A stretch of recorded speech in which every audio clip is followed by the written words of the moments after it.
అంశాలు అనేకమైనటువంటి వాక్య పరిచర్యలో మరి పరిశుద్ధాత్మ దేవుడు ప్రేరేపించిన రీతిగా అనేక విషయాలు మాట్లాడుతున్నాం. గత మరి అనగా మన చర్చి నిర్మాణం కాకముందు ప్రకటన గ్రంథాన్ని ఎందుకు చెప్పకూడదు? ప్రకటన గ్రంథము చాలామంది అనగా విశ్వాసులైనప్పటికీ క్రైస్తవులైనప్పటికీ చాలామంది 90% చదవక వదిలిపెట్టేటటువంటి పరిస్థితి. మరి ప్రకటన గ్రంథము చదవకపోతే మనకు జరిగే నష్టం ఏమిటి? ఈ సంఘాలలో అనేకమైనటువంటి భిన్న దృక్పథాలు, సంఘాలలో భిన్నమైనటువంటి వ్యాఖ్యాన పద్ధతులు, చాలా గందరగోళ పరిస్థితుల్లో విశ్వాసులను మరి కన్ఫ్యూజన్ అనగా అయోమయంలోనికి నడిపించినట్టుగా చూస్తాం. ఈ రోజున ప్రియమైన దేవుని సంగమ, ప్రకటన గ్రంథం అంటే ఇంత సులువుగా ఉంటుందా? ప్రకటన గ్రంథం చదవకపోతే ఇన్ని ఆశీర్వాదాలు కోల్పోతామా అని నిన్నటి సాయంకాలం యాక్చువల్గా నేను చెప్పేది మరి నిరీక్షణ, శ్రమలో నిరీక్షణ కలిగి ఎలాగో ఒక విశ్వాసి నిలబడతాడు, లేకపోతే దేవుని నమ్మిన విశ్వాసులకు కష్టాల అనేక రకాలైనటువంటి ఆలోచన చేసి చివరికి ఏం ఆలోచన చేసినంటే ఈ పరిశుద్ధ గ్రంథం అంతా కూడా సాధారణంగా మామూలు క్రైస్తవులమైనటువంటి మనము ఎక్కువగా ధ్యానించే పుస్తకము ఏది అంటే చాలా సులువుగా కీర్తనల గ్రంథం అంటాము, లేకపోతే సామెతల గ్రంథము అంటాము. ఇది పాత నిబంధనలో సగటు క్రైస్తవుడు ధ్యానించేటటువంటి పుస్తకం. ఇకపోతే క్రొత్త నిబంధనలు చూస్తే చివరిగా సువార్తలు, 4 సువార్తలు ధ్యానిస్తాం. మరి పత్రికల కొరకు కూడా అంత వెళ్ళము, కానీ కారణం ఏమైంటుంది? మరి క్రొత్త నిబంధనలో సువార్తలు చదువుతున్నాం, పాత నిబంధనలో కీర్తనలు చదువుతున్నాం సగటు. కానీ చివరికి వచ్చే ఈ చివరి పుస్తకము 66 గ్రంథాలలో ఉన్నటువంటి చివరి పుస్తకము, చివరి అధ్యాయము అపోస్తుడైనటువంటి యోహాను చేత కొన్ని మర్మాలతో కూడుకున్నటువంటి, కొన్ని సూచనలతో కూడుకున్నటువంటి ఈ ప్రకటన గ్రంథాన్ని సగటు మనిషి అనగా సగటు క్రైస్తవుడు ధ్యానించలేక వదిలిపోయే ప్రసక్తి ఉంది. ఎందుకులే, ఇది మనకు ఎలాగో ఈ మర్మాలు తెలియవు, ఇందులో ఉన్న సూచక క్రియలు తెలియవు, ఎందుకు అనవసరమైనటువంటి సమయాన్ని వ్యర్థపరుచుకుంటాం? నా ప్రియమైన దేవుని పిల్లలరా, మీకు చేతులు జోడించి ప్రకటన గ్రంథంలో ఉన్నటువంటి ఆశీర్వాదాలు ఈరోజు మనము మూట కట్టుకొని పోవాలి. ఎందుకు కారణం అంటే ఇన్ని రోజులు మీరు వినుండొచ్చు, ఇన్ని రోజులు మీరు ధ్యానించు.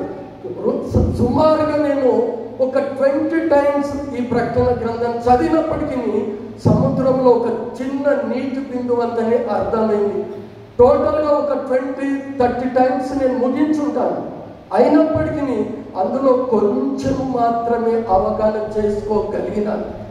ఇంకా ఎట్లన్నీ అయితే సాయంకాల సమయంలో నా ప్రియ సంఘానికి ఈ యొక్క మర్మయుక్తమైనటువంటి సూచనలతో ఉన్నటువంటి ఈ ప్రశస్తమైనటువంటి ఆశీర్వాదమును పొందుకునే, అంటే మిగతా అధ్యాయాలు చదివితే ఆశీర్వాదాలు పొందుకున్నామా? ఈ ప్రకటన గ్రంథము చదువువాడును వాటిని విని గ్రహించువాడును ధన్యుడు అంటుంది లేఖనం. అంటే ఏ గ్రంథంలో ఈ మాటలు లేవు. నేను కరెక్ట్ 12:30కు ముగిస్తాను. సమయము మరి పావులక 12కి ఇచ్చారు. 12:40 నిమిషాలు 3 అనగా 22 అధ్యాయాలు. ఈరోజు 3 అధ్యాయాల గురించి సంక్షిప్తంతో పాటు సంపూర్ణమైనటువంటి అవగాహన మీకు కలిగించాలి. మీరు బయటకు వెళ్ళినాక అవును ఈరోజు ప్రకటన గ్రంథం మీద ఒక క్రొత్త పదాన్ని లేకపోతే క్రొత్త అంశాన్ని మేము తెలుసుకుంటామన్న అవగాహనతో బయటకు వెళ్ళాలి.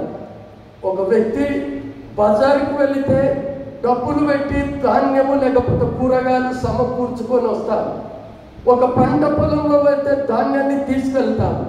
మరి నువ్వు దేవుని మందిరానికి వచ్చినప్పుడు ఏమి మూట కట్టుకొని పోతున్నారు? ఏమి నేర్చుకొని పోతున్నారు?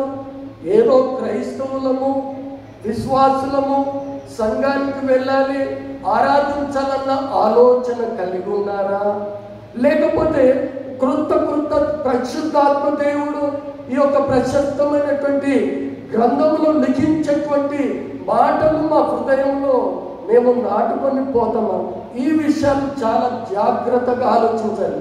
అనేక సార్లు చాలా మంది ప్రకటన గ్రంథాన్ని చదువుకున్నా ఏమైపోతుందంటే దాంట్లో ఉన్న రాబోయే ఒకవేళ పునరుత్థానంలో నువ్వు నేను తీర్పులో ప్రభు ముందర నిలబడితే, అయ్యా నాకు ఈ ప్రకటన గ్రంథంలో ఉన్నటువంటి మర్మాలు ఎవరు చెప్పలేదు, ఆ ప్రకటన గ్రంథంలో ఉన్నటువంటి రాబో ఉగ్రతను తప్పించుకున్నటకు నాకెవ్వరూ చెప్పలేదు అన్న నానుడి నా మీద ఉండకూడదన్న ఆలోచన ప్రభు సన్నిధిలో నిలబెట్టినప్పుడు, ఇదిగో ఇక్కడ త్వరలో సంభవించనయున్న సంగతులు. ఏంటి ఆ సంగతులు? త్వరలో సంభవించబోతున్నాయంట. మరి ఏం ఆలోచన చేసిన ప్రియమైన దేవుని పిల్లలరా, ఈరోజు ప్రపంచంలో అనేక దేశాలలో ఇదిగో యుద్ధ భయంతో ఉన్నారు.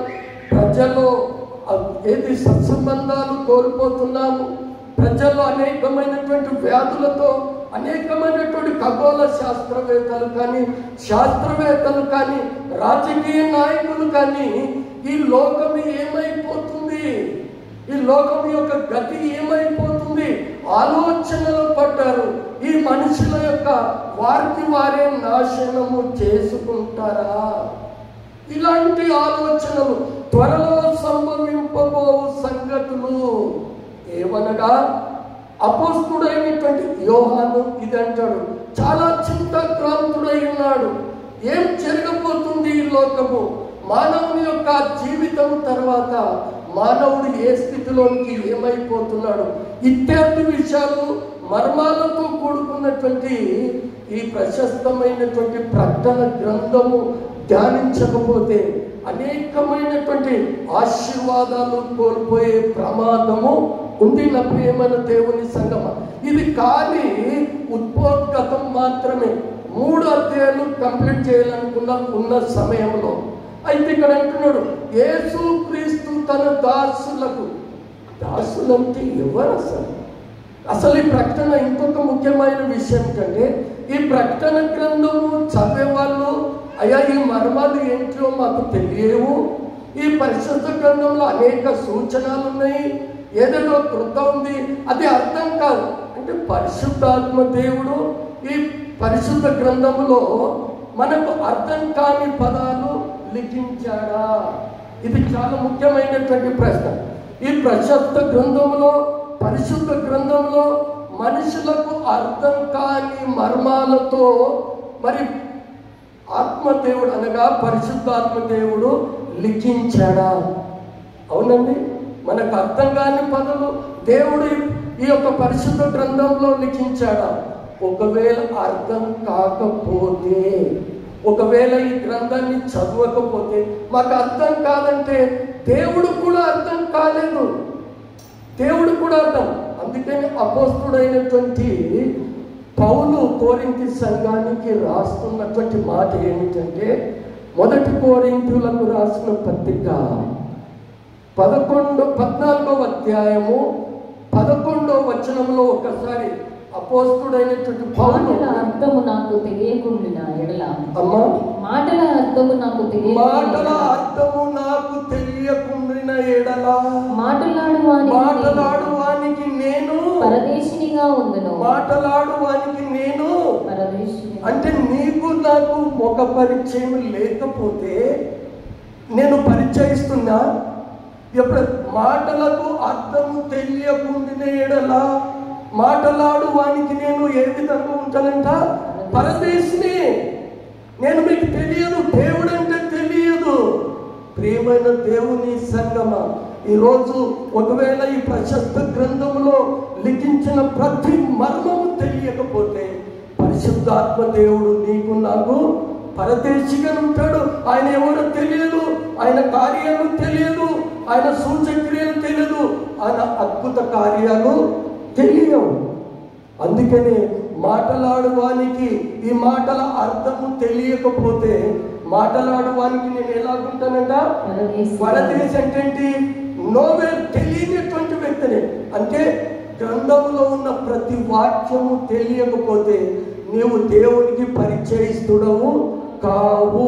తీర్మానం చేసేసాడు దేవుడు. నువ్వు దేవునికి పరిచయిస్తుడు కాదు, దేవుని బిడ్డవు కూడా కాదు అంటుంది లేఖనము.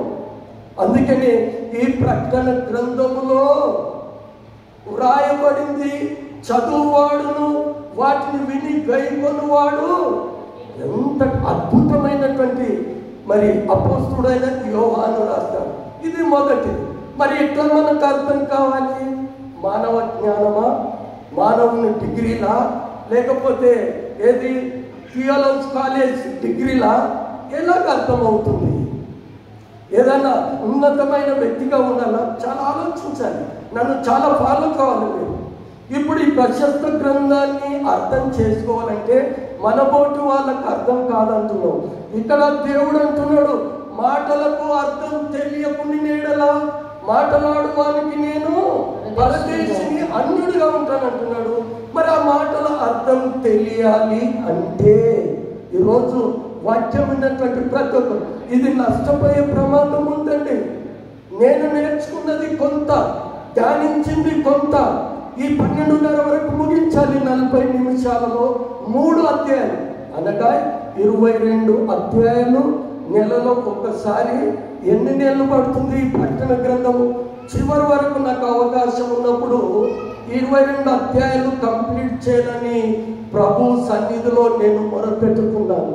ఈరోజు ప్రారంభంలో 3 అధ్యాయాలు, చాలా సింపుల్ అధ్యాయాలు, చాలా సులువైనవి, కొన్ని విచిత్రమైనటువంటి మాటలు. ఇక్కడ అంటున్నాడు, మరి అది ఎలాగూ తెలుస్తుంది? మాటలకు అర్థం తెలియనప్పుడు మాటలాడడానికి నువ్వు పరదేశం కదా. మరి మాటల అర్థం తెలియాలంటే మనం ఏం చేయాలి? చాలా జాగ్రత్తగా నేర్చుకోవాలి. ఈరోజు ఏ సంఘంలో అడిగినా నువ్వు ఎక్కడ మేధలకు చాలా డాక్ట్రిన్స్, చాలా వ్యాఖ్యానాలు చదివినాను, విన్నాను. I'm not satisfied. పరిశుద్ధ గ్రంథంలో దేవుడు ఏం మాట్లాడుతున్నాడు అన్నిటి ఆలోచన. అది కూడా నాకు తెలిసింది సంపూర్ణమైనటువంటి జ్ఞానము కాదు, నేను నేర్చుకున్నది. ఇది కరెక్ట్ ఉండొచ్చు, పరిశుద్ధాత్మ దేవుడు ఇది లిఖించిందవచ్చు అని ధ్యానించి ఒక నిర్ణయానికి వచ్చినటువంటి కారణమే. కానీ నేను చెప్పేది సంపూర్ణమైన సత్యము అని నేను చెప్పడం లేదు. ప్రియమైన దేవుని సంగమా, ఈరోజు అపోస్తుడైనటువంటి పౌలు 1 కొరింథీయులకు రాసిన పత్రిక 2వ అధ్యాయము 10వ వచనంలో అంటాడు. అమ్మ చదవండి. అపోస్తుడు మనకైతే దేవుడు వాటిని తన ఆత్మ వలన దేవుడు తన ఆత్మ వలన బయలుపరిచి ఉన్నాడు. హల్లెలూయా. ఒకసారి చేతులు ఎత్తి హల్లెలూయా, హల్లెలూయా. మనకైతే తన ఆత్మ ద్వారా, అంటే డిగ్రీలు అక్కర్లే, ఏదో వేదాంత కళాశాలలు అక్కర్లే, వాక్చాతుర్యం అక్కర్లే, ఈ లోక జ్ఞానం అక్కర్లే, నీకేదో ఉన్నతమైనటువంటి చదువులు అక్కర్లే. ఎవరై ఉండాలంటే దేవుడు, పరిశుద్ధాత్మ దేవుడు తన ఆత్మ ద్వారా బయలుపరిచే తప్ప అది ఎవరికి అర్థం కాదు. అర్థమవుతుందండి? ఇది మొదటి 3-4 వచనాలలో ఉన్నది. మొదటి వచనంలో అది ఎవరికి అర్థమవుతుంది అంటే ఆత్మ ద్వారా తెలియజేస్తాడు. ఆత్మ ద్వారా ఎవరికి తెలియజేస్తాడు? యేసుక్రీస్తు తన దాసులకు. హల్లెలూయా. ఎవరికి తెలియజేస్తున్నాడు? దాసులకు. అక్కడ యేసుక్రీస్తు దాసులు ఎవరు? ఈ ప్రశ్న వేసుకోండి. యేసుక్రీస్తు తన దాసులకు. ప్రకటన అంటే అర్థమైంది ప్రత్యక్షతని బైబిలే చెబుతుంది.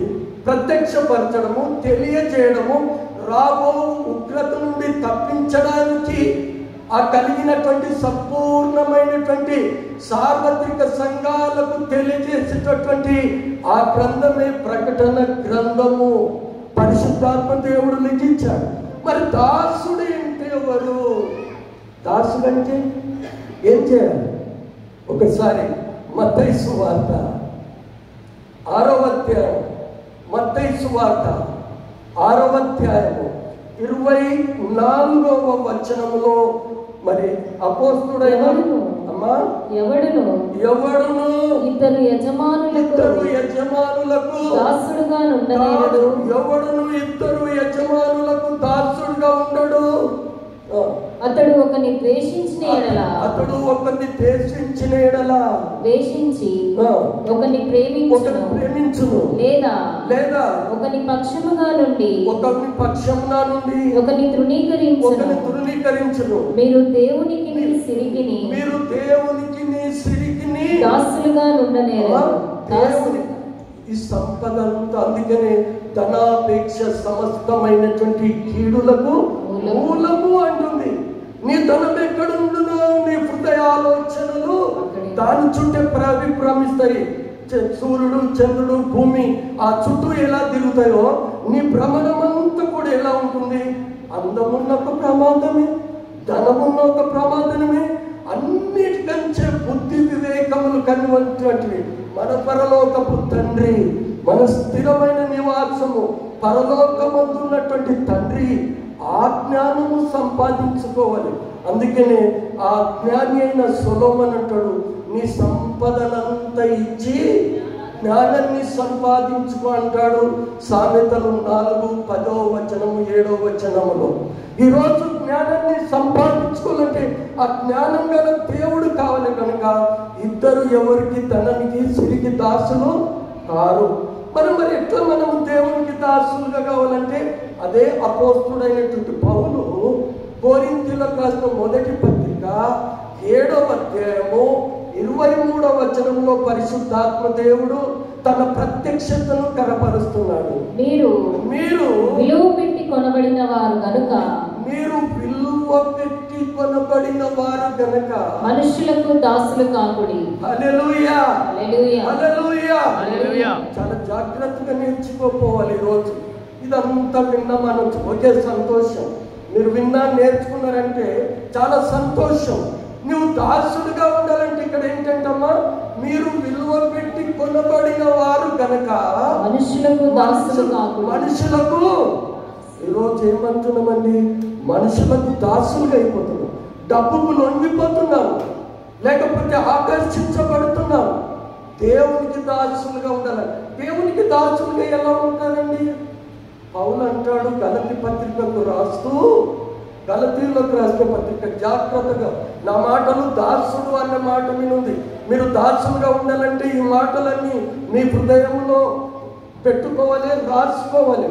మరి ఇక్కడ గలతీ పత్రిక 1వ అధ్యాయము 10వ వచనంలో అపోస్తుడైన పౌలు గలతీ సంఘమా, ఇప్పుడు నేను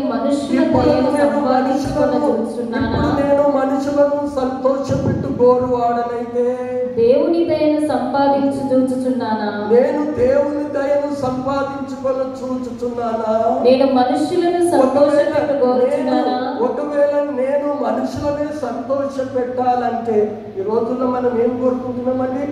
నన్ను అందరూ పెంచుకోవాలి. అందుకని అపోస్తలుడు యోహాను అంటాడు, ఇదిగో అద్వితీయ దేవుని మెప్పును కోరక ఒకరు మెప్పులను పొందుకునే ప్రమాదం అండి. నన్ను బాగా పొగిడారనుకోండి, నేను ఉబ్బిపోతాను. ఆహా, ఓహో, ఏ రోజు పురుగుల వాడి చచ్చిపోయాడు చూడు, ఎప్పుడు మనుషుల మెప్పు కోరదు. అది కూడా చూపించాలంటే తర్వాత మీరు నన్ను సంప్రదించండి చెప్తాను. మనుషుల దయ అక్కర్లేదు, దేవుని తను. అందుకని పౌలు అంటాడు, నేను మనుషులను సంతోషపెట్టు గోరువాడనైతే దేవునికి దాసుడుగా ఉండకపోతును. హల్లెలూయా. నువ్వు దేవునికి దాసుడవైతే, ఈ ప్రకటన గ్రంథము వివరణాన్ని పెట్టాను నేను. కాంతారావు సాయంకాలం అడిగితే ఏం చెప్పాలబ్బా, ఎన్నోసార్లు అన్నాను ప్రకటన గ్రంథం ముగించాలన్నప్పుడు ఎందుకు ఈ మాటలు నా ప్రియ బిడ్డలకు తెలుపకూడదు? వాళ్ళు కూడా చదవాలి కదా, వాళ్ళు కూడా ధ్యానించాలి కదా, ఈ చదివినటువంటి ఆశీర్వాదాలు వాళ్ళు కూడా పొందుకోవాలి కదా. వీటిని చదువువాడు వినువాడు ధన్యుడు అంటుంది. మరి ఈ చదవకుండా వదిలిపెడితే రాబోయే ఉగ్రతలో నుంచి మనలను మనం ఏ రీతిగా తప్పించుకుంటాం అది తెలియాలి కనుక ఇదంతా బాగుంది. 4-5 వచనం, ఈ చివరికి 7వ వచనము వచ్చే వరకు ప్రకటన గ్రంథము 7వ మొదటి అధ్యాయము 7వ వచనము, ఇదిగో ఆయన మేఘారుడై వచ్చుచున్నాడు. మొదటి మాట ఏమన్నాడు? ఈ సంగతులు త్వరలో యేసు ప్రభు ఎప్పుడొస్తాడు? ఎందుకు స్కైలో పడ్డప్పుడు తినలేదండి? ఇగొచ్చాడు, అగొచ్చాడు. నీ యేసు ప్రభు నా పేరట అనేక ప్రవక్తలు వస్తారు, కానీ మీరు నమ్మకండి అంటుంది. అద్భుతాలు చేస్తాడు, నమ్మకండి. మరి ఎప్పుడు వస్తాడు? ఇంతకుముందు నా ప్రసంగాలలో చెప్పిన తెస్సలోనిక 2వ పత్రికలో, ఇదిగో భ్రష్టత్వము పాప పురుషుడు సంభవించి వాడు ఏదైతే దేవుని ఆలయం అంటుందో, ఏదైతే పూజింపబడుతుందో వాడు పూజింపబడాలి, వాడు లయపరచాలి. ఆ అపవాద్యనగా సాతాను దేవుని ఆలయంలో బలులు నిలిపివేసి నేనే క్రీస్తును అని ఎవరంటారు? అమ్మా ఎవరంటారు అంటే వింటలేరు. వచ్చినాం అమ్మా, నాకు వినబడాలి కదా. యాంటీ క్రైస్ట్ ఇంగ్లీష్ వద్దు, తను తెలుగులో చెప్పు. దేవుని స్తోత్రం. చాలా మంది నోట్లకి వస్తే అబద్ధ క్రీస్తు అట్టుండే బైబిల్లో. అబద్ధ క్రీస్తు అన్నా, అంతిమ అబద్ధ క్రీస్తు అంటే చివరి వాడు. అబద్ధ క్రీస్తులు అనేక వాళ్ళు నా పేరిట వస్తుందని లేఖనాలు సెలవిస్తున్నాయి. చాలా జాగ్రత్తగా వాక్యాన్ని ధ్యానించాలి, ప్రతిదాన్ని జతపక్షులను జోడించాలి. ఈ ప్రకటన గ్రంథం అర్థం కావాలంటే మళ్ళీ ఒకసారి మీరు ఏం చేయలే, మత్తయి సువార్త 24 చదవాలి అమ్మా, దానియేలు గ్రంథము 7, 8, 11, 12 అధ్యాయాలు చదవాలి. తర్వాత ప్రకటన గ్రంథం చదవాలి. ఎహెజ్కేలు 38వ అధ్యాయం. ఈ జతపక్షులన్నీ దెట్ట పూరిస్తే తప్ప ఈ ప్రకటన గ్రంథం మనకు అర్థం కాదు. అందులో సీరియల్గా రాయబడిన ఈ గ్రంథం 7వ అధ్యాయం తర్వాత మళ్ళీ కంటిన్యూ వచ్చేది. మనము దగ్గర చదవాలంటే 7వ అధ్యాయం తర్వాత 11వ అధ్యాయం చదవాలి, తర్వాత 13వ అధ్యాయం చదవాలి, తర్వాత 17వ అధ్యాయం చదివి మళ్ళీ 8వ అధ్యాయానికి వస్తే తప్ప ఈ ప్రశస్త గ్రంథములో లిఖించిన మర్మాలు మనకు తెలియవు. అక్కడ అంటాడు, ఇదిగో ఆయన మేఘరుడై వచ్చుచున్నాడు. మేఘరుడై వచ్చేటేంటి? ఆయన మేఘరుడై వస్తున్నాడా? వస్తున్నాడు, నిజమే. అది అపోస్తుల కార్యములు 1వ అధ్యాయము 9వ వచనములు అంటాడు. ఆయన ఏ రీతిగా ఆరోనము ఆ ఇశ్రాయేలు ప్రజలంతా దేవుని బిడ్డలు చూస్తున్నారో తొందర నాకు సహకరిస్తే మరి 12 ఈ మాటలు చెప్పి వారు చూచుచుండగా ఆయన ఆరోహణమాయెను. అప్పుడు వారి కన్నులకు కనబడకుండా ఒక మేఘము ఆయనను కొనిపోయేను. ఇక్కడ ఏమంటున్నాడు? అపోస్తుడైనటువంటి యోన్, అది లూకా భక్తుడు రాస్తున్నాడు. ఇక్కడ యోన్ అంటాడు, ఇదిగో ఆయన మేఘరుడై వచ్చుచున్నాడు. ఆనాడు ఇది జరుగుతున్నట్టు. ఎప్పుడు ఇది జరిగిందంటే ఇప్పుడు 9వ వచనము అపోస్తుడైనటువంటి యోహాను ఇక్కడ 9వ వచనం చదువుతామమ్మ తొందరగా. నీ సహోదరుడును యేసును బట్టి కలుగు శ్రమలోను రాజ్యములోను సహనములోను పాలివాడనైన యోహాను నేను దేవుని వాక్యము నిమిత్తమును, చూడండి, దేవుని వాక్యము నిమిత్తమును, యేసును గూర్చిన సాక్ష్యము నిమిత్తమును పద్మాసు దీపమున ఒంటరు ఎంత హింసించినా అపోస్తుడైన యోహానుకి మరణం రాలేదు. ఏం చేస్తాం? భూమిలో పాతి పెట్టారు, నూనెలు వేశారు, హింసించారు, అనేక ఇబ్బందులు పెట్టారు. ఆఖరుకు మరణము రాలేదు కనుక తీసుకుపోయి మధ్యధర సముద్రంలో ఉన్న ఆ పద్మాస్ అనే ఎండటి మధ్యలో ఉన్నటువంటి ఆ రాతి కొండ మీద తీసుకుపోయి పెట్టారు. వాడు ఆకలికి నీళ్లు లేక, ఆకలి లేక, ఆహారం లేక చివరికి చనిపోతాడు. కాకులో గద్దలో ఆయనను తినివేస్తాయి అని పెట్టినప్పుడు అక్కడ ఏమంటున్నాడు? యేసుక్రీస్తు నిమిత్తం, యేసుక్రీస్తు యొక్క మరణ పునరుత్థానంలో పాలుభాగస్తుడైనటువంటి పద్మాసు దీపంలో ఏ విధంగా ఉన్నాడంట? పరవాసిగా ఉన్నాడంటే. ఇప్పుడు 10వ వచనం చదువుకుందాం. ప్రభు దినమందు. ఇక్కడ మన క్లారిటీ, చాలా మంది వ్యాఖ్యాతలు రకరకాల బోధనండి, రకరకాల ఏ బోధన ఉండండి, పరిశుద్ధ గ్రంథంలో అలా చెప్పబడి ఉంటే మనము విశ్వసించాలి. ఏదో గ్రంథం చదివినా, ఏదో వ్యాఖ్యాతలు వ్యాఖ్యానం చేసినంత నానుడి వద్దు. ఈరోజు ఇది చదువుతున్నామంటే మనకి ఇంత క్లారిటీ రావాలంటే మనము ధ్యానిస్తే తప్ప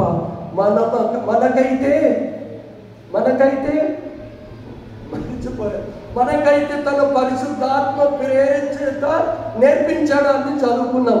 కొరింథీ 2వ అధ్యాయము 10వ వచనం కదా శాంతమారు. మనకైతే దేవుడు తన ఆత్మ ద్వారా బయలుపరిస్తే తప్ప మనకు అర్థం కాలేదు. ఆత్మదేవుడు ప్రత్యక్షపరచాలి, వాక్యం అర్థం కావాలి అంటే. ఈ రోజు అంటున్నాడు 10వ వచనంలో అక్కడ ప్రభు దినమందు. ప్రభు దినం అంటే ఇది శ్రమల దినము, లేకపోతే ఆనాడు పాత నిబంధనలో జరిగిన దినమని రకరకాల వ్యాఖ్యానాలు బయలువెళ్తున్నాయి. నేను అనుకుంటున్నాను అది ప్రభు దినం అనగా అపోస్తలుడైన యోహాను ఒంటరిగా పద్మస్ ద్వీపంలోనే పరవాసి ఉన్నటువంటి ఆయన యొక్క జీవితంలో వచ్చినటువంటి ఒక సాధారణమైనటువంటి పరిశుద్ధ ఆదివారమే అనుకుంటున్నాడు. ఆత్మవశుడయ్యాడు. అక్కడ ఆరాధించడానికి సంఘము లేదు, ఆయన స్తుతించడానికి ఎవరు లేరు. ఆత్మవశుడై ఆయన ఉన్నప్పుడు ఇప్పుడు 11, 12 వచనాలు చాలా పూరధ్వని వంటి గొప్ప స్వరము, ఒక పూరధ్వని వంటి ఒక స్వరము, నీవు చూచుచున్నది పుస్తకంలో రాసి ఎఫెసు స్మరణ ఇవి నోటికి రావాలి. నువ్వు చదవకమ్మా, మన పిల్లలకు చెప్పాలి, చాలా చెప్పాలి. ఎందుకు 7 సంఘాలకి దేవుడా, మిగతా సంఘాలు లేవంటే 7 అనేది సంపూర్ణమైనటువంటి సంపూర్ణత గుర్తు. క్రమంగా ఆ రోజులున్న ప్రపంచంలో సంపూర్ణమైన సంఘాలు దేవుడు పేరు పెట్టి ఈ అనేకమైనటువంటి సంపూర్ణ సువార్తను యోను నీవు ఏదైతే చూస్తున్నావో, ఎప్పుడైతే ఆత్మవశుడైనవో అప్పుడు నీవు చూస్తున్నది ఈ 7 సంఘాలు అనగా ఎఫెసు, స్ముర్ణ, పెర్గము, తుయతైర. నేను చెప్తానమ్మా, నోటికి వస్తాయి మనకు, అది ధ్యానించాను కాబట్టి నాకు నోటికి వస్తాయి. ఎఫెసు, స్ముర్ణ, పెర్గము, తుయతైర, సార్దీస్, ఫిలదెల్ఫియా, లవోదికియా. ఈ సంఘాలకు నీవు లేఖను పంపు అంటే ఈనాడున్న ప్రపంచంలో ఉన్న అనేక డినామినేషన్, అనేక క్రైస్తవులకు సంబంధించింది. 7 అంటే పరిపూర్ణత గుర్తు. నీవు చూస్తున్నది యోహాను. అప్పుడు ఎంతో ఆలోచనలు పడ్డాడు. ఏమైతుంది లోకం, ఎటుపోతుంది మనిషి యొక్క గతి, ఆలోచనలో పడిపోయాడు. ఒక వ్యక్తి కూడా ఆలోచనలో పడిపోయాడు. అర్థమైందా? ఏ వ్యక్తి ఆలోచనలో అంటే చాలా వ్యక్తులు ఉన్నారనొచ్చు. నా ప్రశ్న మీరేమంటారు? నాకున్న ఆలోచన వేరు, మీకున్న ఆలోచన వేరు. ఒక వ్యక్తి కలలు కని మనోచింత వేదన పడుతున్నాడు. ఏమైపోతుంది నా పరిస్థితి ఏంది, ఈ లోకం ఏమైపోతుంది, మనోచింత కలిగి ఇప్పుడైనా గుర్తుకు రావాలి అమ్మా, ఇప్పుడైనా గుర్తుకు రావాలి. తన బహుప్రియుడైన దానియేలుతో మాట్లాడుతూ 2వ అధ్యాయంలో ఎవరు, నెబుకద్నెజర్ ప్రపంచాధిపతి ఒక కలగన్నాడంట. ఆ కలలో ఏంటో తెలియక మనోదుఖం పొందిండంట. ఈరోజు అనేక క్రైస్తవ denominations, not only new life convent, అనేకమైన డినామినేషన్స్ క్రైస్తవులు ప్రపంచాధిపతులు ఏమైపోతుంది, ఒక్కొక్క దేశం కనుక అనుభవములు ఒక దగ్గరేస్తే ప్రపంచం అంతా వినాశనం అయిపోతుందట. మరి ప్రభువే కన్నెర్ర చేస్తే, ప్రభునే నీవు అంగీకరించకపోతే రాబోయే ఉగ్రతలో నీవు తప్పించుకునే స్థితిలో ఉంటున్నావా? అక్కడ అంటున్నాడు ఈ సంఘాల గురైము.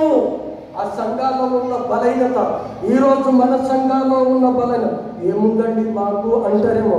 ఓకే, అన్ని తెలిస్తే సంతోషం. ఈ సంఘాలలో ప్రభు అంటున్నాడు ఆ సంఘాలలో ప్రతి బలహీనత ఉంది.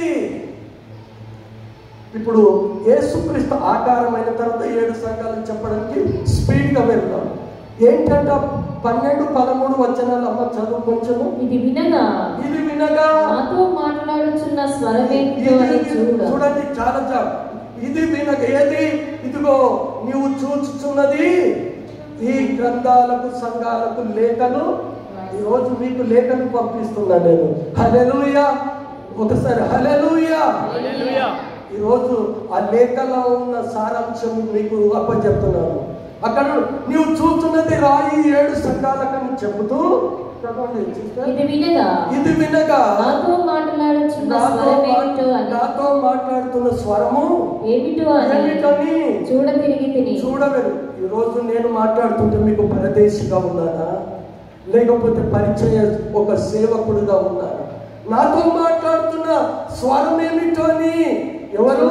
అపోస్తలుడైన యోహాను ఆ మధ్యస్థ సముద్రంలో పరవాసిగా ఉన్నాడుగా. ఆ పరవాసిగా ఉండి ప్రభు దినం అనగా ఒక ఆదివారం ఆరాధించే దినంలో పరవశుడై ఉన్నప్పుడు ఆ స్వరం వినబడ్డదట. ఏమని? ఓ యోహాను, నీవు చూస్తున్నది విన్నది ఈ 7 సంఘాలకు పత్రికలు యు సెండ్. ఈరోజు నా ప్రియమైన దేవుని పిల్లలారా, నేను కూడా ఆ పత్రికలో ఉన్న సారాంశాన్ని మీకు అప్పచెప్తున్నాను. మీరు నేర్చుకొని పోతారా? ఇదంతా వేస్ట్, వృద్ధా ప్రయాసం అని వదిలిపెడితే అది మీకే అప్పచెప్తున్నాను. అక్కడ స్వరం విన్నాడంట. ఈ స్వరం ఏంటి? ఎవరు? అపోస్తలుడైన యోహాను. ఆయన ఎవరు? యేసు ప్రభువును హత్తుకున్నవాడు, యేసు ప్రభువు ప్రేమించిన శిష్యుడు. ఆ మాట అంటున్నాడు. ఏమని? ఆ స్వరం ఏమిటో అని తిరిగి చూడగా 7 సువర్ణ దీపస్తంభాలను మధ్యను మనుష్య కుమారుని పోలిన యొక్కని చూచి అదిగో అక్కడ మాట్లాడుతున్నాడు. ఆ సువర్ణ దీపస్తంభాల మధ్య మనుష్య కుమారుని పోలిన. ఏంటి అపోస్తలులు? అమ్మ అర్థమైందా? ఒక మనుషుని పోలిన వాణిని చూసి, అంటే పోలిక చూశాడు. పూర్తి సంపూర్ణంగా అంటే 3.5 సంవత్సరాలు యేసు ప్రభుని వెంబడించి అద్భుతాలు చూసి ఆ వ్యక్తి యేసు ప్రభుని తమ్ముడు పాడేప్పుడు ఏది పరమ గీతాలు ఎవరు రాశారు? జ్ఞాని అయిన సొలొమోను. ఇదిగో 10,000 మంది పురుషులలో నా ప్రాణప్రియుని నేను గుర్తుపట్టలేనా? 5:10లో ఉంటుంది అది. నా 10,000 మందిలో నా ప్రాణ సఖి అంటాడు, నా ప్రాణ ప్రియురాలు అంటాడు. ఎవరు? జ్ఞాని అయిన సొలొమోను. ఈ ఉదయకాలము పోలినట. యేసుక్రీస్తు మనిషి కుమారుడు కాదా? చాలా వివరంగా చెప్పలే, కానీ సమయం చాలా తక్కువ. మళ్ళీ నేను విమర్శలకు గురైపోతాను. ఇది అర్థం 3 ఇంకా 7 సంఘాల గురించి చెప్పలే. ఎట్లా అంటే నేను ముందే 6 నెలల కాలం పడుతుందేమో ఇది ముగించే వరకు. ఓకే, అది అంతా వదిలి పెడదాము. ఆయన నిస్సందేహంగా మనుష్య కుమారుడే.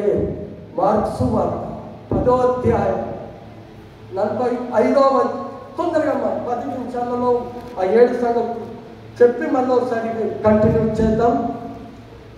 మార్క్సు వార్త 10వ అధ్యాయము 45వ వచనం. మనుష్య కుమారుడు పరిచారం రాలేదు కానీ ఏంటంటే మనుష్యకు ఇక్కడ యోహాను ఏమంటాడు? మనుష్య కుమారుడు పోలిన వాణిని. ఈరోజు నన్ను ఎరిగి అంత చేకర ఎలా ఉంటాడంటే నన్ను గుర్తుపట్టినట్ట. అమ్మా, నన్ను గుర్తుపట్టినట్ల మా శేఖరయ్య గారు లేక మా శేఖర్ అంటే పర్వాలేదు, అయ్యగారు అనుకున్నా పర్వాలేదు, మా అయ్యగారు అని కాదు, మా శేఖర్య అంటే పర్వాలేదు. కానీ మీరేమంటున్నారు? ఆ శేఖర్లాగానే ఉన్నాడు అంటే దేవుని పోలిక నువ్వు గుర్తుపట్టిన వాడవా? అపోస్తలుడైన యోహాను పరవశి అది విన్న స్వరమేమని వెనుకకు అది చెప్పేది ఏదో ప్రభు సూటిగా చెప్పితే అయిపోతుంది కదా. సూటిగా చెప్పాలి. ఏదైనా చెప్పాలంటే ఏం చేయాలమ్మా? సూటిగా చెప్పాలి. అందుకని ఏజ్కేల్ 2వ అధ్యాయం 1వ వచనంలో అంటాడు, ఏజ్కేల్తో మాట్లాడు తొందరగా చేస్తే తొందరగా ముగించుకున్నాం. ఏజ్కేల్ గ్రంథం 2వ అధ్యాయం ఇన్ని అధ్యాయాలు తలపోసి రాత్రంతా ధ్యానించి 20 సార్లు చదివితే కొంచెం మట్టుకు నా తలలో ఎక్కింది. ఆ ఎక్కింది మీ బుర్రలకి ఎక్కాలని నా ప్రయత్నం. ఓకే, అమ్మా, నేను చూచుచుండగా గ్రంథమును పట్టుకొని ఒక చెయ్యి నా యొద్దకు వచ్చి చాపబడి నీవు చక్కగా నిలువు. అదేనమ్మా, నీవు చక్కగా నిలవబడు, నేను నీతో మాట్లాడవాలి. ఏంటి చక్కగా నిలవాలా? నరపుత్రుడా నీవు చక్కగా నిలవబడు, చక్కగా నిలవబడుము, నేను నీతో మాట్లాడవాలనని. అది వంకర టింకర ప్రవర్తన నీ లోపల పాపం ఉంది అని అర్థం. దేవుని మాటలు అర్థం చేసుకోకుండా ఇక్కడ వచ్చి కూర్చున్నారు. మీరు వినకుండా చెవట్ పెట్టి ఫోన్లో పెట్టి ఎక్కడో చూస్తున్నారనుకో, మీరు కరెక్ట్ వింటున్నారనే మాటనా? మీరు చక్కగా వినాలంటే మీరు మీ కాన్సన్ట్రేషన్ నాపై పెట్టండి. మీ హృదయం సరిగా లేదు. ఇదిగో ఎజ్కేల్ నీతో మాట్లాడాలి, నువ్వు చక్క ఈ యోహాను దగ్గర వచ్చి నీవు వెళుతున్నది చెప్పదు. అక్కడ తర్వాత 13, 14 ఆ మాటల్లో అంటాడు, దిగుచున్న వస్త్రము ధరించుకొని. అదంతా యేసుక్రీస్తు యొక్క ఆకారణం. మీరు యేసు ప్రభు ఫోటో గిట్లేకుండా ఎవరు చూసారంటే అపోస్తుడైన పౌలు అని యోహాను ఆ 14 దీపంలో చూసిన దర్శనను బట్టి ఆ యొక్క క్రీస్తు ఫోటోను అది నిజమని అది నమ్మొద్దు. ఆయన ఏంటంటే దేవుడు నిరాకారుడు, అదృశ్యుడు, ఎవరు సమీపింపరాని తేజస్సులో ఆయన మాత్రమే అమరత్వం, ఆత్మ కలిగిన దేవుడు. ఆత్మకు రూపం ఎక్కడ ఉంటుంది? మరి రూపం ఏర్పరచుకున్నదే ఈ సిలువను ఎందుకు ఎత్తినావు? ఆయన మరణ పునరుత్థానము చూసి మనం ధ్యానించడానికి గుర్తుగా పెట్టుకున్నాం. చాలా మంది ఆ సిలువ దగ్గర పోయి సాగిల పడతాం. నో, నీవే రూపమైనను ఏ విగ్రహమైనా నీవు చేసుకునకూడదు, వాటికి సాగిల పడకూడదు. అంటే నీవు పోయి విగ్రహం ముందు నిలబడి సిలువ పెట్టు. సిలువను కూర్చున్న వార్త ఏంటి? ప్రభువు మరణించిన అది గుర్తు చేసింది సిలువ. ఏది ఏమైనప్పటికీ ఆయన ఆకారం అంత వచ్చింది. ఇదిగో అంటాడు, నేను మృతుడనైతిని గాని యుగ యుగములు సజీవుడనై. 18వ వచనంలో అంటాడు. ఒకసారి 18వ వచనం అమ్మా. నేను మొదటి వాడను కడపటివాడను జీవించువాడను, అల్ఫయు ఒమేగయు, ఆదియు అంతమును నేనే, ప్రారంభము నేనే, అంతము నేనే. Nobody is here. అనేక దేవతలను బట్టి వారు అనేకులు ఉన్నారు, కానీ నేను తప్ప వేరొక దేవుడు నీకుండకూడదు. ఇదిగో నేను మృతుడనైతిని కానీ ఇదిగో యుగ యుగములు సజీవుడు. హల్లెలూయా.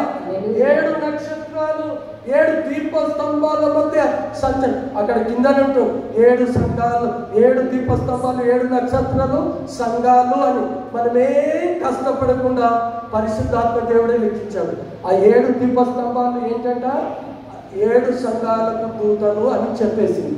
ఇది అయిపోయింది చిన్న వివరణ. అందుకని నేను ప్రకటన గ్రంథ వివరణ ఈ సంగతులు త్వరలో సంభవింపాయని నామకరణం చేసుకున్నాను. నేను ఎవరు చెప్పింది కాదు, ఎవరు బోధించింది కాదు. ఇప్పుడు ఎఫెసీ సంగతి అక్కడ అంటున్నాడమ్మా. ఇంకో ఆయన 19వ వచనం, మరియు మరణము యొక్కయు పాతాళలోకము యొక్కయు తాళపు చెవులు నా స్వాధీనములో ఉన్నవి. అమ్మా ఒకసారి కాగా ఉండండి. ఇక్కడ అంతా స్త్రీలు ఉన్నారు. నీ ధనము, నీ యొక్క ఏంటి, నీ యొక్క లాకర్ తాళం చేయి ఎవరి దగ్గర ఉంటుంది? మాట్లాడండి, ఇది మాట. లాకర్, నీ ధనము లాకర్లో దాచిపెడితే లాకర్ తాళం చేయి ఎవరికి ఉంటుంది? ఇంటి యజమానుడు లాకర్ యొక్క యజమానురాలు దగ్గర ఉంటుంది. ఇక్కడ పరలోక తాళపు చేతులు ఉన్నాయంటే అందుకే యేసు ప్రభు మత్తయి సువార్త 28:18 అంటాడు, ఇదిగో మనుష్య కుమారునికి పరలోకమందును భూమి మీదను సర్వాధిక. హల్లెలూయా. ఒకసారి చెప్తాం, హల్లెలూయా. అంతమ్మ ఇట్లా చూస్తుంది ఏంటి ఇవన్నీ మాటలు? మీరు ఎంత 1వ అధ్యాయం ఇంకా ముగించలే. అందుకే నన్ను 6 నెలల కాలం పడుతుందేమో. ఇదంతా బాగుంది. అప్పుడంట ఆ ఆకారం పోలిన మనుష్య కుమారుని చూసిండు కదా యోహాను. అమ్మ సరళ తల్లి నేను చెప్తాను, మనుష్య కుమారుని ఆ పోలిక చూసినప్పుడు ఏమైండు? ఏమైండు? సచ్చిన వారిని వాళ్ళే పడిపోయాడంట. హల్లెలూయా. యోహాను అందుకే అన్నాడు, ఏ నరుడు నన్ను చూచినా, వీళ్ళు అంటారు దర్శనం కానీ ఏమర్థమవుతుంది అండి బైబిల్? దేవుని చూసేటంత సత్తా మనకు.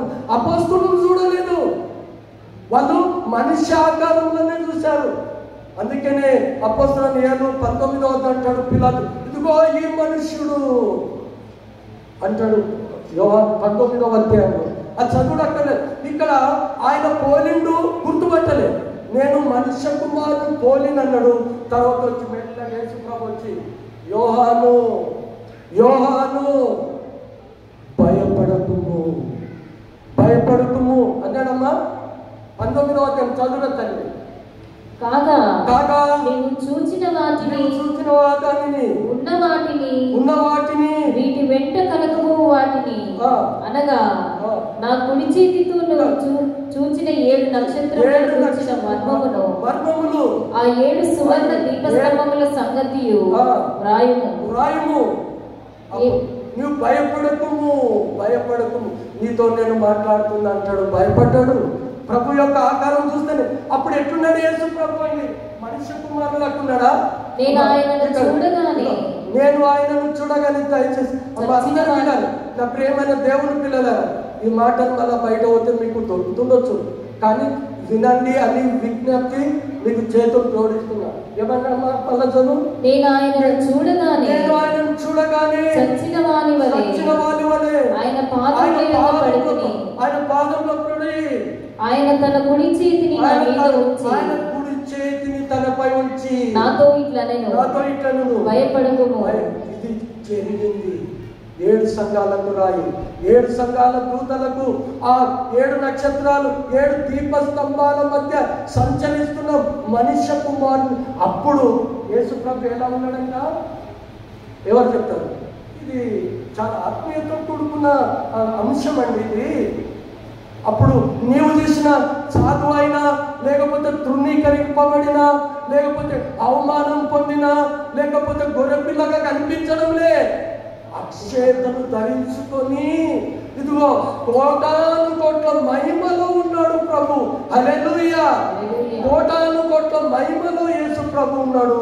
ఆ మహిమ స్వరూపుని అప్పుడు చూసిన యోహాను పోలికను, అప్పుడేమో తృణీకరింపబడిన వాడు, అవమానం పొందినవాడు, చూడదన్న వాడిగా కనిపించాడు. ఇప్పుడు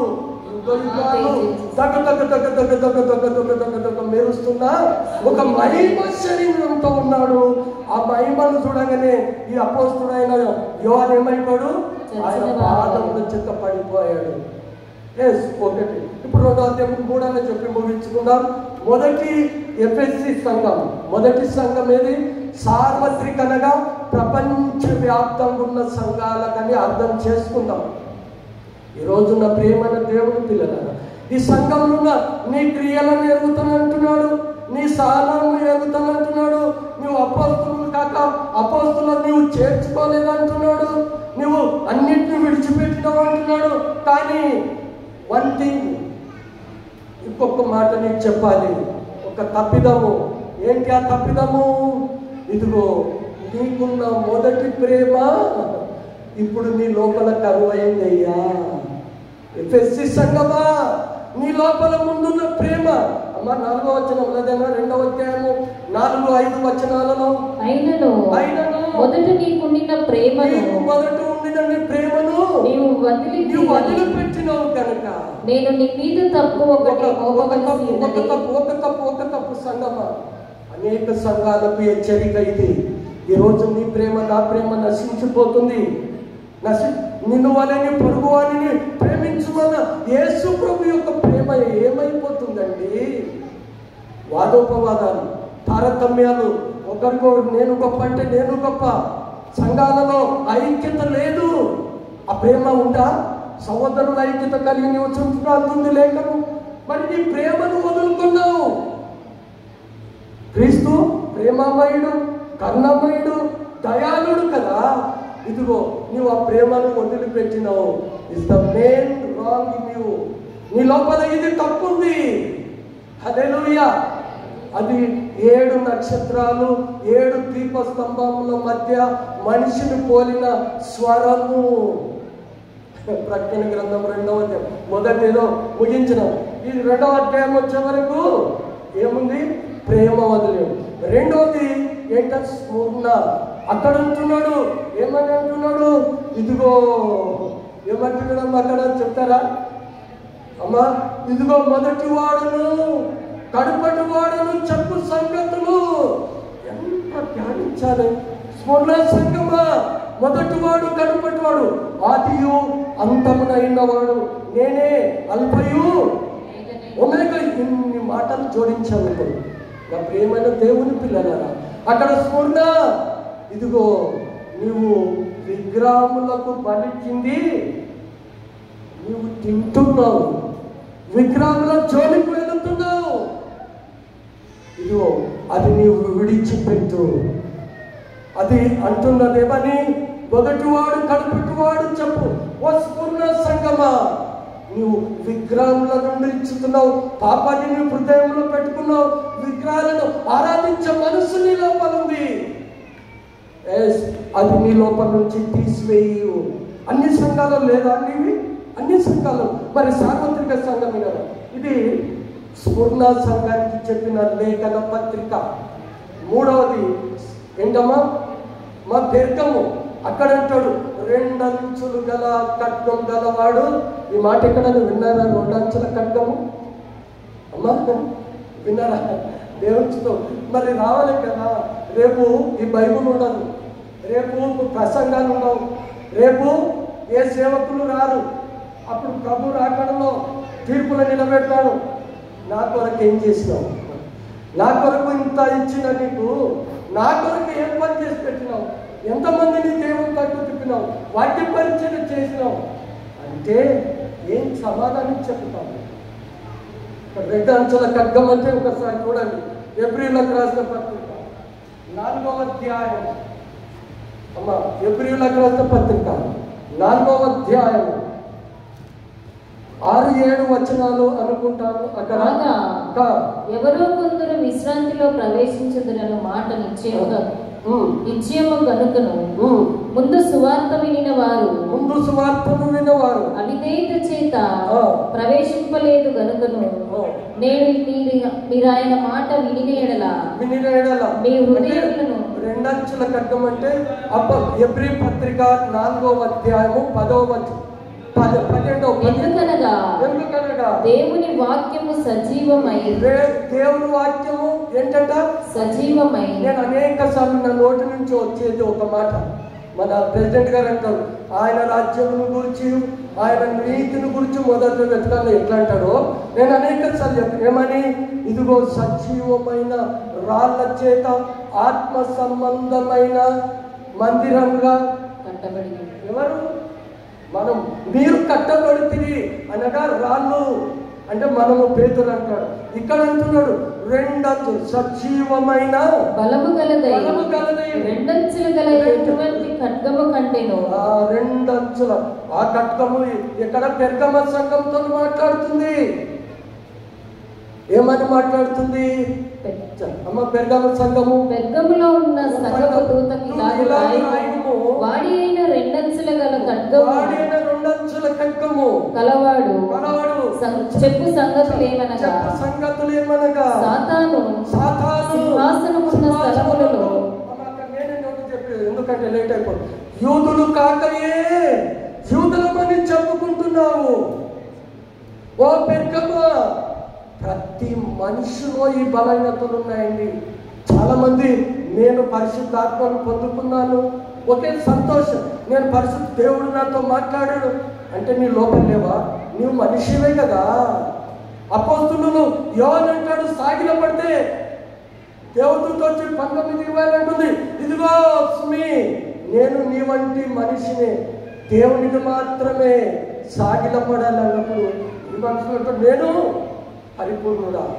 ఇక్కడ పెర్గమ సంఘమా, ఇదిగో యూదులు కాకయే యూదులమని, అపోస్తులు కాక అపోస్తులమని చెప్పుకుంటున్నావు.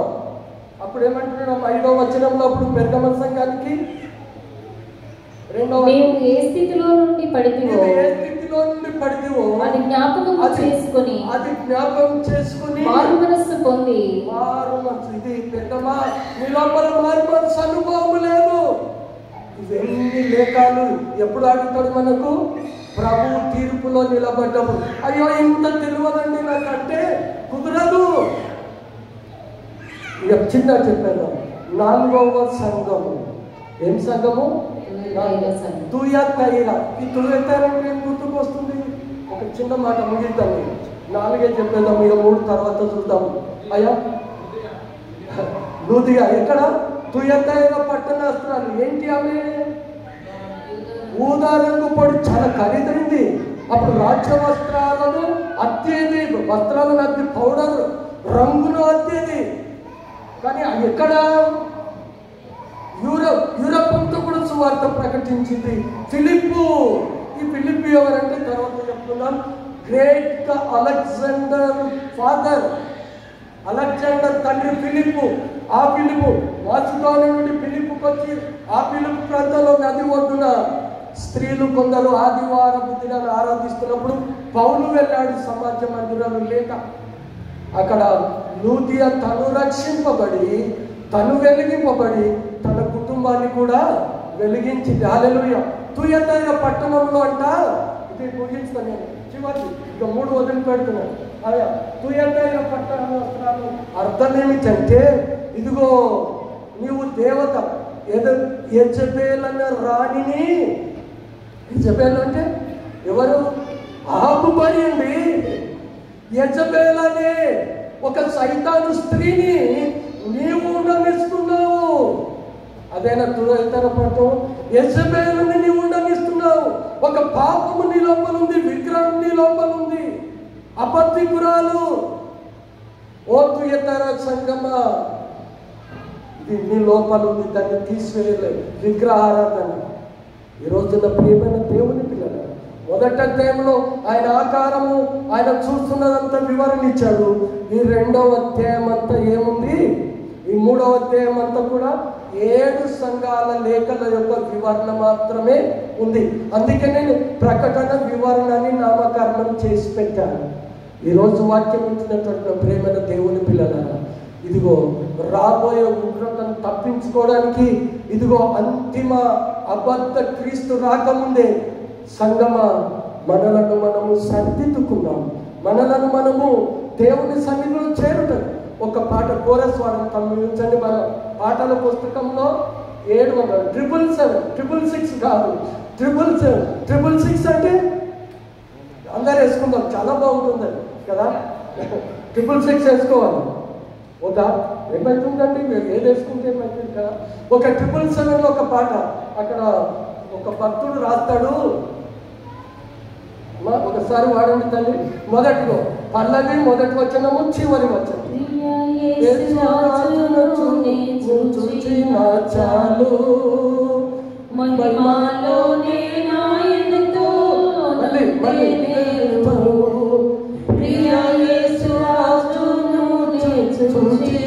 చాలు మహిమాలో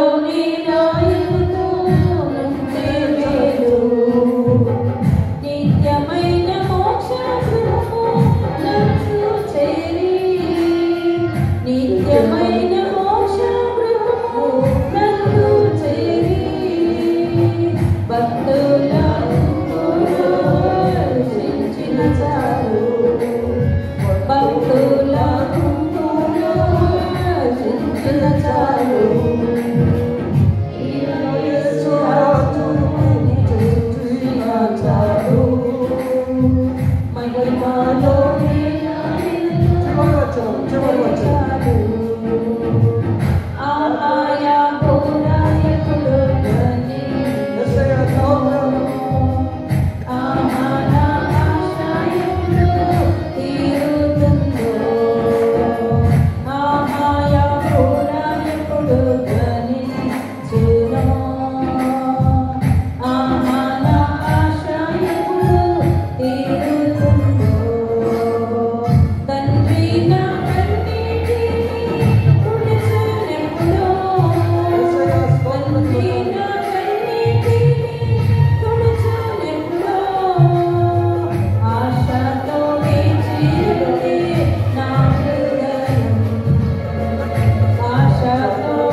ప్రేమలో నేనుంటే చాలు. దేవుడు ప్రియమైన దేవుని సంగమం, మనలను మనము పరిశీలన చేసుకుందాం. ఈ కడవరి దినాల్లో, అంత్య దినాలలో, భయంకరమైన రోజుల్లో ఉంటున్నాము. ఈ సంగతులన్నీ కూడా త్వరలో సంభవించిన సంగతులను నీవు చూచున్న ఈ యొక్క సార్వత్రిక సంఘాలకు రాయమన్నాడు. ఆ సంగతులు కొన్ని మాత్రమే మీకు వివరించాను. దేవుడు అట్టి కృప మనందరికీ దయచేయను గాక. ప్రార్థించుకుందాం. పరిశుభ్రమైనటువంటి మా పరలోకపు తండ్రి, వందనాలు.